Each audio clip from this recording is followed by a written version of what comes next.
Bonjour, je suis Christine de Rêve à Soi et voici un extrait de mon prochain cours vidéo. Nous allons démarrer les étapes de montage. Donc à partir de maintenant et pour toute la suite du cours, vous allez voir que je ne vais évidemment pas monter l'intégralité du modèle devant la caméra.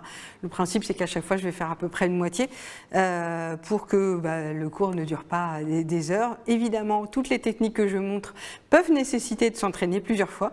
C'est pas parce que moi je les montre d'une première fois tout de suite voilà, impeccable que vous y allez y arriver, c'est normal, on est dans un apprentissage. Donc n'hésitez pas à vous entraîner un peu comme je fais moi sur une chute de tissu, de la toile de coton vraiment basique avant d'aller sur votre joli tissu. Si vous avez un joli tissu, quelquefois ça peut faire peur. L'avantage c'est que vous allez vous entraîner et plus le geste est répété, plus en général il devient un peu plus automatique et en tout cas plus sûr et il vous stresse moins.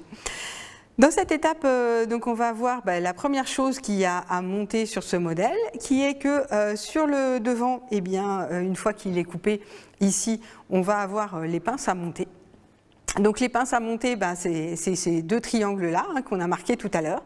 Donc je vais vous en montrer une des deux, on va aller attraper ce triangle-là. Le principe d'une pince, c'est qu'en fait, on va aller, donc là on a marqué l'envers du tissu, on va aller ici piquer les deux lignes, l'une avec l'autre, les deux lignes du triangle, et on va aller les piquer jusqu'à la pointe.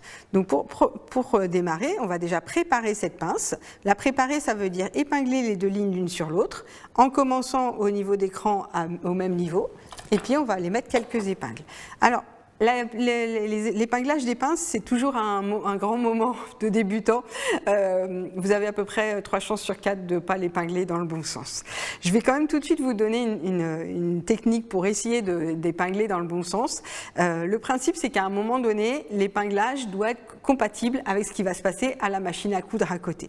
Donc, il faut toujours se dire, quand je vais être à la machine, comment je vais aller piquer cette pince. Une pince se pique toujours de la partie la plus large vers sa pointe, c'est-à-dire qu'on commence au niveau du bord du tissu et on finit sur la pointe et jamais dans l'autre sens. Donc de toute façon, on va être comme ceci pour piquer, c'est-à-dire depuis la partie la plus large vers la pointe et la piqûre va se faire dans ce sens-là. Après à la machine, il faut vite prendre l'habitude de se dire que, et vous verrez tout à l'heure, je vous le remontrerai lorsque je serai à la machine, vite prendre l'habitude de se dire le tissu, le plus souvent possible, on va aller le mettre sur la partie gauche, c'est-à-dire sur la partie libre, on parle de bras libre de la machine, et avoir le moins de tissu possible sur la partie droite qui arrive dans le bloc moteur. Donc, quand on va piquer, on va la piquer comme ça et pas comme ça. Parce que si on la pique comme ça, on va avoir le tissu dans le bloc moteur, ça va être un peu pénible. Tant que c'est un tissu fluide et facile, tout va bien. Dès que c'est un gros lainage, on commence à pleurer. Donc, on va prendre l'habitude de piquer comme ça. Et du coup, quand on va prendre l'habitude de piquer comme ça, si on pique dans ce sens-là, le seul sens d'épinglage qui marche, c'est sur cette face-ci, avec les épingles, avec la pointe vers le haut. Une fois que j'ai dit ça, on peut le faire comme ça, mais on peut aussi prendre ce petit truc que je donne toujours dans mes cours pour les débutants.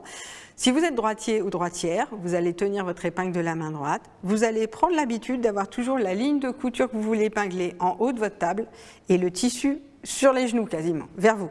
D'accord? Et si vous avez la ligne de couture en haut de votre table et le tissu vers vous et que vous êtes droitière, vous allez épingler de droite à gauche comme ça, de toute façon les droitiers et droitières n'arrivent pas à épingler dans l'autre sens, et bien en fait quand vous allez épingler, vous allez être mécaniquement dans le bon sens pour aller enlever vos épingles pour piquer. Si cet extrait vous a plu, retrouvez l'intégralité de ce cours sur artesane.com. À très vite!